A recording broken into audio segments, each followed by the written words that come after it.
Near Mint Condition, the home of collected editions. That cover's so awesome. This is Mr. Chris Claremont, a legend. Melanie goes,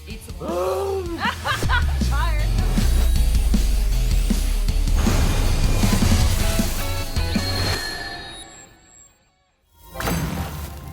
How's it going, all you Minties? Uncanny Omar here from Near Mint Condition, the home of collected editions. And join me today for your overview of these Marvel books coming out this week. So let's go ahead and get started.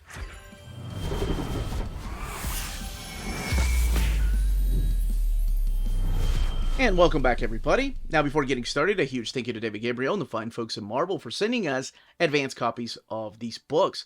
All these books are due out in the direct market and book market on September 26th or 27th, depending on where you get your books. Now, these aren't all the books coming out this week, but these are the ones that Marvel did send our way. You also have the Thor by Donny Cates Volume 6, the Photon trade paperback, and the Captain Marvel. It's not an Epic collection. I'm sorry, not Captain Marvel. It's the Miracle Man, or Marvel Man, Miracle Man in trade paperback format. And there's also a Silver Surfer trade. But these are the ones I got. I thought about skipping it since I didn't get them all, but I'm like, no, people still want to see these. So let's go ahead and check these out together. As always, I put timestamps in the description of the video so you can jump around. And don't forget to smash that like button. Please, that goes a long way for us here on the channel. It's a very small thing you can do, but it really does mean the world to us. All right, let's start with Captain Marvel, the Saga of Carol Danvers. So here is what we are kicking it off with. Captain Marvel, the Saga of Carol Danvers. We had the Monica Rambeau saga last week, and this week we have Carol Danvers. Now these books, these Saga books, are almost just as big as the Epic collections. As a matter of fact, some of them are bigger than Epic collections, but they're not labeled Epics. This one, for example, is $34.99, and it has 336 pages. Now, this one is quite interesting because whereas Monica Rambeau's collection has her first appearance and early appearances, and then an issue here and there from the 90s, this one really collects a lot of Kelly Sue DeConnick's run and Margaret Stoll's The Life of Captain Marvel. So we kick it off with Captain Marvel 1 through 8, and then we also have number 17 collected in here, and then The Life of Captain Marvel 1 through 5. Now this is the 2012 series when it was relaunched. Dexter Soy supplying the artwork in the earlier issues, and again, Kelly Sue DeConnick writing these stories. And this is when she decides to take the name Captain Marvel. However, it wasn't really her idea. It's something that she has been fighting, if you've read this. Captain America is the one that approaches her and says, look, you've led the Avengers. It's time you take on the name.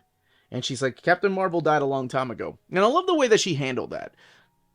He says, yeah, but that was his title. His name wasn't Captain Marvel. His name was Marvel. Almost like a reminder that it's just a title. And these titles will outlive these characters.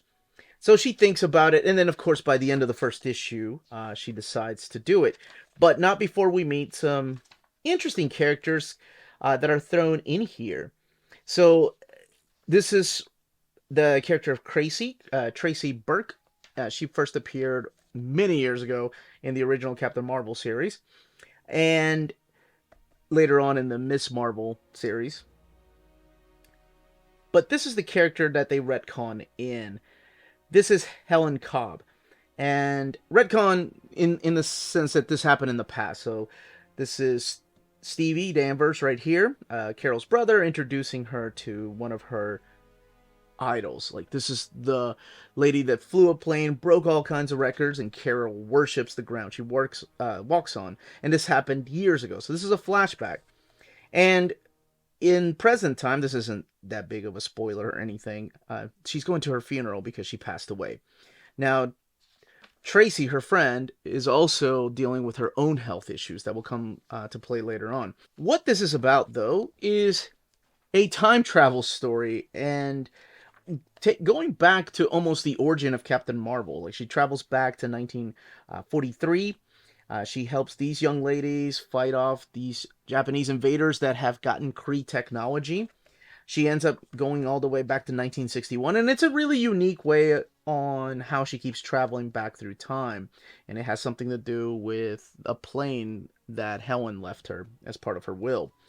And she keeps traveling back in time, trying to get back to present day. And eventually, she even encounters her origin story, which I thought was really unique, in the sense that she didn't want to tamper with it, because we by now know how time travel works and how it can screw anything up. We have the confrontation here with Monica Rambeau, the 2 issues that are collected in her Saga book, where Monica just confronts her about, why didn't you tell me you were using the name Captain Marvel?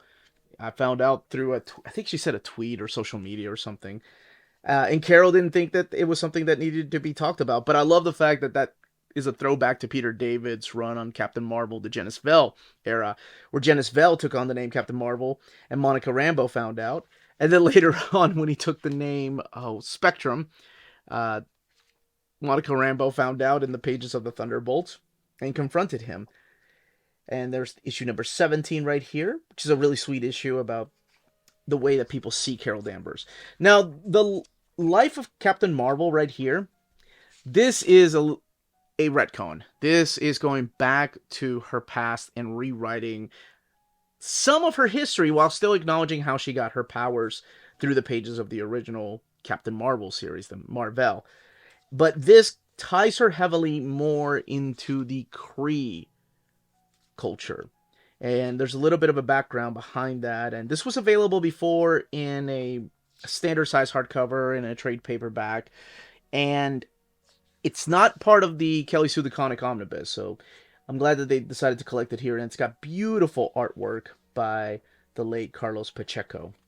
But there's this whole history behind a letter that she finds. It's like a love letter, but it's from her dad to somebody else that wasn't her mother, and she confronts her mother about it.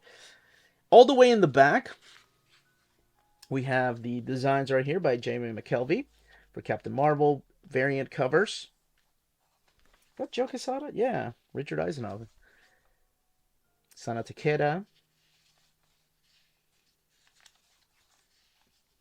That I always like that cover. That's the one that they use for the Marvel, what was it called? The Legacy line? No, it was the Marvel Select line. This is the Photon book, by the way, that came out by Al Ewing this week. And then the Captain Marvel Saga of Monica Rambeau.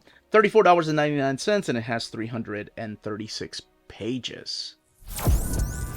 Carnage reigns. This is the latest crossover that leads into another crossover. The whole world of symbiotes, I think, or the War of the Symbiotes. But this is Carnage reigns. Now, before I even open this up, if you haven't read any of the Carnage issues that have been coming out lately, I suggest maybe reading those first, because that gives you the new status quo of Cletus Cassidy and the Carnage symbiote. And to talk about this, I do have to talk a little bit about spoilers from that. So just as a fair warning, spoilers going into this book. Okay. So this is, like I said, a crossover, but it's the crossover that leads into another crossover by the end of this. But this is a crossover between Miles Morales' Spider-Man, Carnage, and Red Goblin. The new Red Goblin series, which, by the way, was really good. So this collects Carnage Reigns Alpha and the Omega issue. Miles Morales, Spider-Man 6 and 7, the new series by Cody Ziegler, and then Carnage 13 through 14, as well as Red Goblin number 5. Alec Paknadel, Cody Ziegler, Julius Ota, and I think all the writers worked on, if I'm not mistaken, let's see, worked on the Carnage Alpha issues and the Omega issue. No, sorry, Alex Paknadel did not do the Omega issue. He just did the Carnage Reigns Alpha issue, the Red Goblin, and the Carnage issues. So what's going on? So to talk about this, we have to go back to Carnage. As of right now, in Carnage, Cletus Cassidy and the symbiote Carnage have split. The symbiote Carnage, let's just say that he is... he's more on a cosmic level now. He's going on a god tier level. Whereas Cletus has remained on Earth and has merged with the extrembiote. It was part of the King in Black crossover where Tony Stark developed the extreme biote armor. So that's what he's donning now. And he has this weird fan of his that admired Cletus Cassidy, and that is the character of Kenneth right here, who doesn't see himself as a fan anymore. He sees himself more as a jester to the character of Cletus Cassidy. So Miles is lured to this little restaurant right here where there's a bunch of people eating, but he senses that something is completely wrong. The only one that's really talking to him that isn't acting weird is that Kenneth guy that's been following Carnage around in those pages of his ongoing series. And then, sure enough, he is attacked by Cletus Cassidy.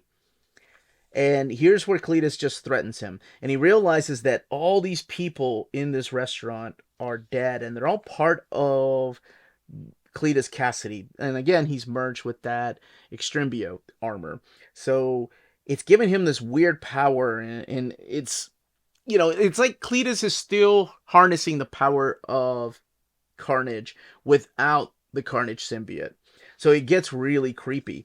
Like, he's threatening Miles. He's telling him that he's going to kill him and then kill all his family. And this is when things really get interesting, because this is where Scorpion, Mac Gargan, is sent in to go and help Miles Morales. And we're going to find out who sent him in a second. We go back and forth between the big fight and Miles managing to get somebody out of there and his family, right? What they're dealing with. And it's this weird team up because Mac does not want to be with Miles Morales. Mac isn't a fan of the Spider-Men. And, you know, he's had close ties to the symbiotes before. He was Venom for a while.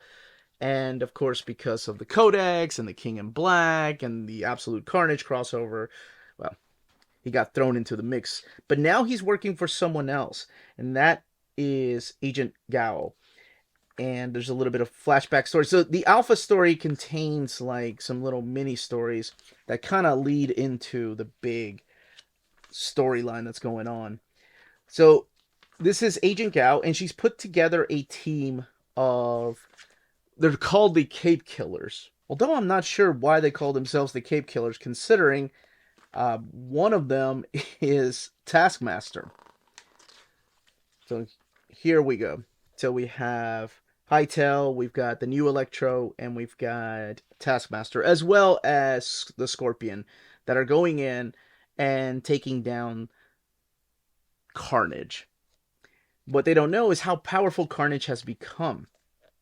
And the whole goal through this is to take over all of New York. And it's done in a really interesting way. It kind of reminds me a little bit of what happened in the pages of Iron Man. And speaking of Iron Man, you're probably wondering, wait a minute, if he's got the Extrembiote armor, why isn't Iron Man showing up? And where's Spider-Man? They're dealing with their own things. I'm not saying that they're not going to show up through here. I'm just saying they are dealing with their own things. And then Red Goblin, of course, is a new type of symbiote. A symbiote that can absorb other symbiotes. And the person that the symbiote is with is none other than Normie Osborn. Norman Osborn's grandson, Harry Osborn's son. And he's got his own series, which surprisingly was really good. He treats the symbiote like a puppy dog. We've got Mr. Hang's Sentinel showing up from the pages of X-Men. And of course, these Sentinels look a little more like Iron Man. And, well, yeah, you gotta go and read that to find out why exactly.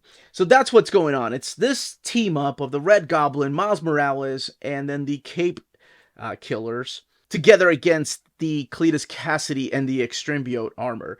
And Cletus goes on another level too, so it's going to be really weird if Carnage and Cletus eventually connect again, or what's going to end up happening if they run into each other again.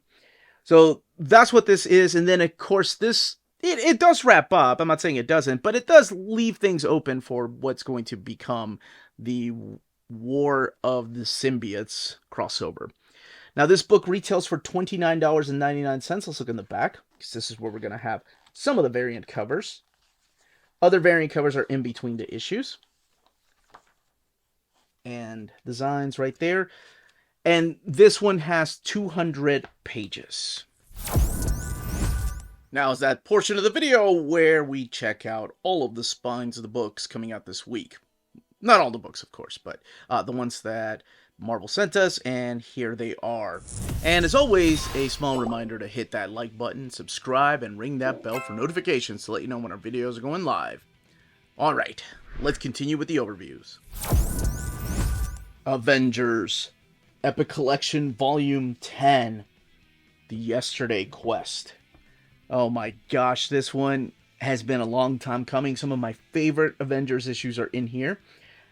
Just take a look at this talent. Jim Shooter, David Michelinie, Roger Stern, Marv Wolfman, George Perez as the writers, right? With Bill Mantlo and Stephen Grant, Tom DeFalco, Steve Gerber, Mark Grunwald. And then you have George Perez, Dave Wenzel, and John Byrne, Sal Buscema, Carmine Infantino, Jim Mooney. Oh my gosh, this has an insane amount of talent.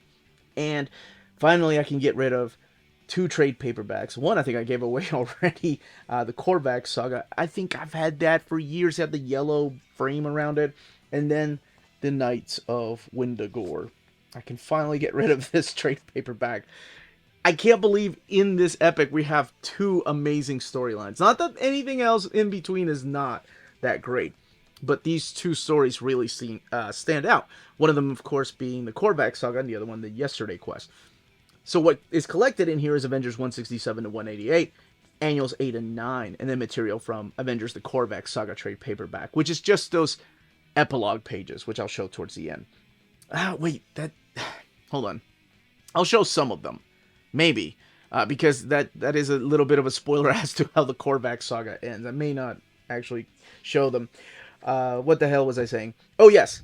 This gets the seal of approval. That's what I'm saying. Oh my gosh. Absolutely. Yes. So, in this story, you have the Korvac Saga. And that's probably one that some people, even new to comics, have heard of. And what this is the Guardians of the Galaxy right after Thor annual number 6, I think? After annual number 6, they fought off with Thor against this villain known as Korvac. Came from the future. Now, Korvac, this guy right here, escaped from the clutches of the Guardians of the Galaxy to travel back to the 1970s, which is when this is taking place. And they don't know where he is, and that's what they're trying to find. There's some misunderstanding at the beginning, and that's why you see the Wasp, or I'm sorry, not the Wasp, the Beast kind of get his butt whooped by these Guardians of the Galaxy, like Nikki and Charlie 27. And then there's an auction house here where we meet another character that becomes really important to the story of the Korvac Saga. But this is where you see some of the other Avengers, like Yellow Jacket and the Wasp, teaming up with Nighthawk against the Porcupine. But the big story is what is going on with the Korvac Saga. So the Avengers and the Guardians are off to try to find Korvac. They don't know where he is. The readers are the only ones that know that Korvac traveled back in time and managed to find Galactus' ship. And during this time, Galactus' ship is not occupied by Galactus, so he got off lucky. And what he did was learn how to win, pretty much. The Guardians think that his way of winning is to go and kill young Vance Astrovik, who will become Major Victory. But he figures out that his way of winning is to rewrite history, is to learn everything he can from humanity, and almost become a cosmic god. And it's a really unique story because he figures out that he has to keep hidden from everybody, including people from the cosmic universe, which is so weird because he's like, the Watcher can't sense me, people like Infinity can't sense me, or I'm sorry, Eternity can't sense me. And he gets into a fight with the character of Starhawk. And Starhawk right now, you know, he's got 2 bodies, right? He's got the female and the male body, and they all inhabit the Starhawk body, and that was told through the pages of the Guardians of the Galaxy, the original series. But they get into this huge fight, and it's such a cosmic fight that people like Doctor Strange sense something is wrong. People like Spider-Man, his spider sense is going off. And you see the true power of Korvac here, where he ends up killing the character of Starhawk, like disintegrating him and turning into dust. You see cosmic beings like Silver Surfer and Captain Marvel notice that something's going on with the universe. And the true power comes when he resurrects Starhawk from this pile of dust and just tells him, do not remember anything. You cannot remember who I am. Leave. So when he goes back to the Avengers mansion, when everybody's like trying to protect Vance Astrovik and trying to find this character, he's like, yeah, I don't know what's going on. I don't know anything. This is interesting. This is the Marv Wolfman fill-in issue that was not part of the Korvac Saga trade paperback, but it's a story in here about Black Panther and Iron Man and Captain America teaming up. Then we go back to the Korvac Saga. While we have this big cosmic thing going on, we have the return of Ultron. We have Jocasta show up. I swear, the Avengers can never get a break. We have the return of Hawkeye right here, coming back to the mansion. And we keep going back to the big story arc. And, oh, this is where the Avengers are being kidnapped one by one. And again, Starhawk has to pretend like, oh yeah, nothing's going on. And this is where we get a little bit more about this character right here. This is Karina. And this is what I was talking about, the young lady that will play a big important part in the story. Karina has her own secrets. Karina was meant to betray the character of Korvac because whoever sent her senses that something is wrong. And you can find out who that is and how it's all tied together to this. And it's another moment where Korvac shows how strong he is. Now you can find out how the Avengers defeat this character, or if they even defeat him, and what they end up doing. But let's continue. We have some more Squadron Supreme characters showing up through these pages. A couple of fill-in issues. And during this time, the Beast is part of the Avengers. Some Jim Mooney fill-in issue right here. And I love the way that the different writers write the Beast. You have John Byrne stepping up now as the penciler, and this begins the whole Yesterday quest with the story of Peter Gyrick coming in from the government saying, okay, everybody's fired, there can only be 7 Avengers, the government has spoken, and the Avengers are all ticked off like, how can they not choose me? But while all this is going on, while they're saying goodbye to the Guardians of the Galaxy, we have something happening to Wanda Maximoff and Pietro Maximoff. They just passed out, and the Avengers have no idea why. And of course, we can't just focus on Wanda and Pietro.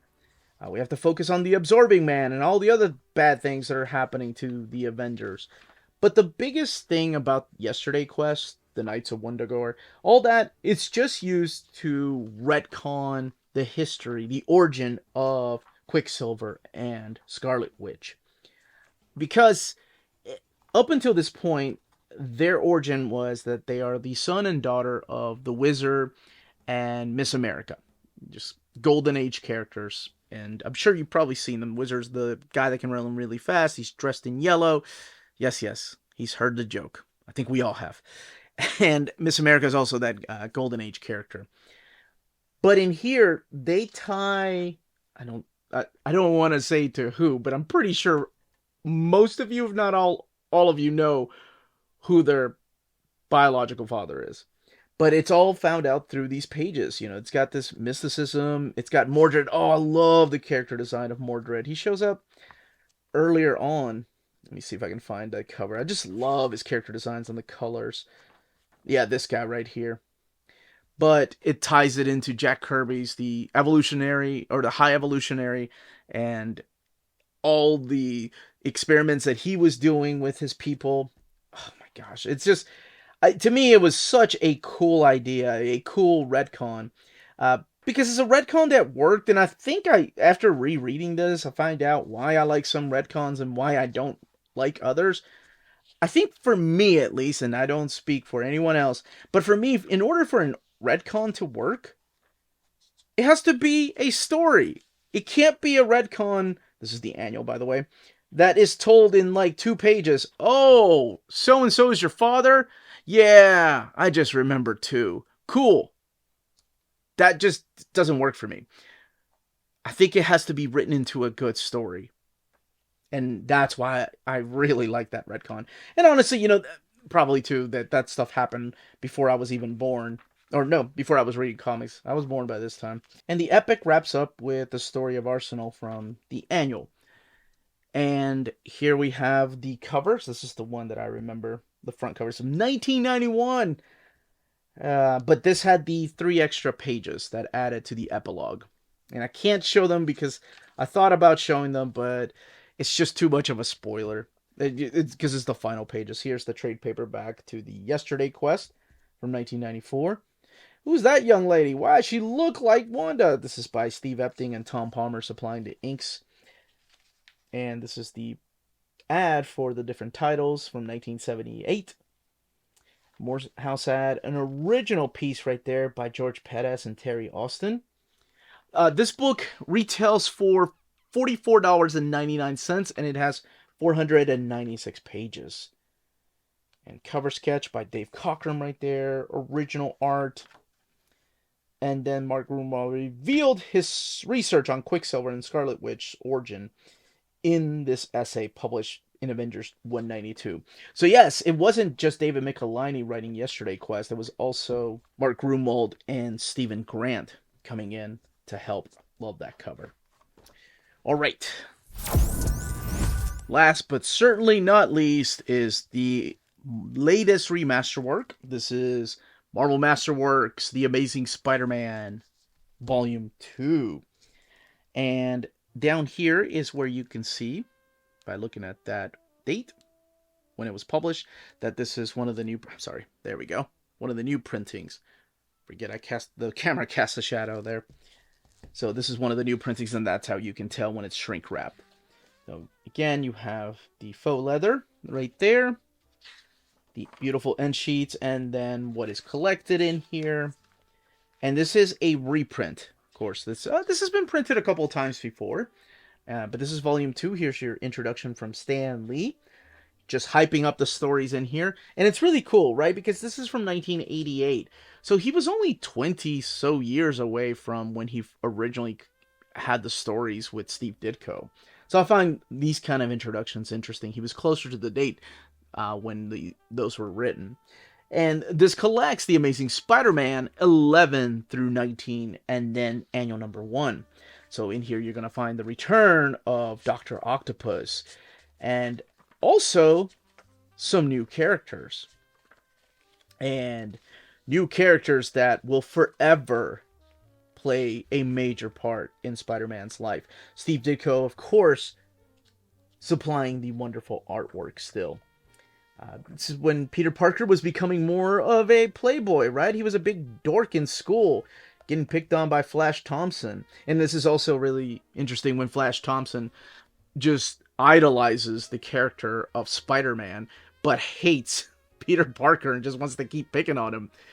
He's such a complex character, and of course later on people really fleshed out the character, letting readers know exactly what's wrong with him. Now, Spider-Man goes on and fights a bunch of animals through here, fights Doc Ock through here. And issues 11 and 12 really shows, like, the whole Peter Parker loves Betty Brant. And it shows how not good at the romance department Peter Parker is. And how we get that Parker luck just because he has to play the role of Spider-Man. Yeah, he gets unmasked by Doc Ock in the 12th issue, but worry not. But that was long before the age of social media and everybody having their cameras out or phones out, taking pictures of them. We have the introduction of Mysterio through these pages right here. Mysterio's not the only bad guy. We have the Green Goblin showing up through these pages. So freaking cool. And we have the Kraven the Hunter issue right here. His first appearance. Teaming up with the Chameleon, or actually working for the Chameleon. And newly restored artwork, the best that it's ever looked outside of when it was originally printed, because now it's printed in these thick, glossy pages. Those introductions of those villains, along with the villains that you found in Volume 1, like Sandman and Doc Ock and Electro, come together in the annual. And as a kid, this must have been so amazing for people to read for the first time. This is where 6 of the villains team up to form the Sinister Six. And they don't team up to go rob a bank. They don't team up to go and beat up the Avengers. They team up to go and beat the crap out of Spider-Man. That's why they team up. And that must have been so freaking awesome to see when this originally came out. And this was the first annual. This is annual number 1, when they saw the popularity of these titles and they wanted to give back and have another book out there for people to purchase. So this is a deluxe size book. And here we have some first appearances. So appearing in Amazing Fantasy 15 is the Burglar, who comes back later. The Chameleon right there. Vulture, the Terrible Tinker, Doc Ock, Sandman, Lizard, Doctor Doom. Oh, it's interesting that he first appeared in Amazing Spider-Man number 5. I don't think that's accurate, but you know what? I'm not going to argue. The Living Brain! But, oh my gosh, the Enforcers. So it's really cool to see this kind of collection showcasing, you know, the bad guys and then this kind of stuff. This is the stuff that I loved to see to this day. And look at that. Stan Lee loved him some romance novels. The Classmates, the Peter Parker house. Just because I'm sure fans were asking. This is the ever popular Steve Ditko piece right there. Portrait of an Artist. Not a lot of pictures of him out there. Oh, this is the fight with Daredevil because the Ringmaster and the Circus are here. The Circus of Crime. I love that issue. I remember having a reprint of that issue when I was a kid. And I just kept reading it because I think I thought it was Daredevil's first appearance. This is the fight with the Green Goblin, but then again, it's also the fight with the Human Torch. And it's not the only one. He also fights the Hulk through here. And right here, this shows exactly how much Flash Thompson loves Spider-Man. So I used to have the Masterworks of these, but this looks a lot more cleaned up. Let me just get my omnibus right here to do just a little comparison, because I was noticing the details right here on the character of Sandman. And, well, this is great. This looks good. This is probably from the last Masters that they had, but it looks a little more cleaned up over here. The lines are a little more defined. Again, stuff that, you know, some people don't notice, some people don't care about, but others do. So this definitely does have the best case, or the best restoration that we have to this day. All right, let's look at the extras. Because a lot of the extras, if you had like the previous printings, are going to be new. So we have some original artwork here by Steve Ditko. And then the Marvel Tales covers right here, which is just reprinting those issues of Spider-Man. Spider-Man Classics number 12, covered by Chris Sprouse and Harry Candelario. I think he was Joe Mad's inker for a while. Dwayne Turner cover right there. These are Spider-Man Classics. So let's see here. Why are there two? Oh, this one's a Polybag variant edition with a metallic ink that included a preview of the 1994 Spider-Man, the animated series. Some more classics, The Greatest Villains trade paperback. So I don't think this kind of stuff was in the previous printing. So that's cool. And then Marvel Masterworks. The Mighty Marvel Masterworks for sure was not in the previous printing. And then the biographies. This particular printing of Spider-Man Volume 2 has 312 pages. And what other Marvel Masterworks there are.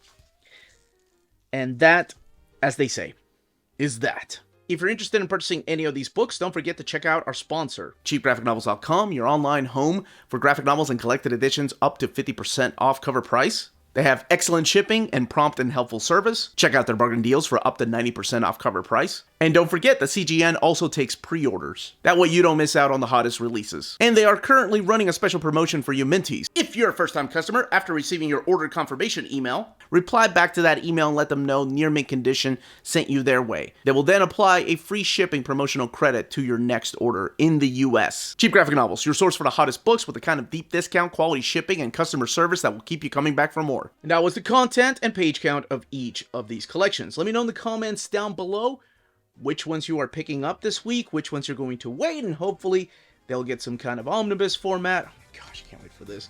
But yes, what your favorite book you picked out this week was too. And if you have any questions, leave them down below. Don't forget to check out our Patreon and Spread Shop, amazing ways to support the channel if you can do so. Everyone, stay healthy and safe out there. Much love.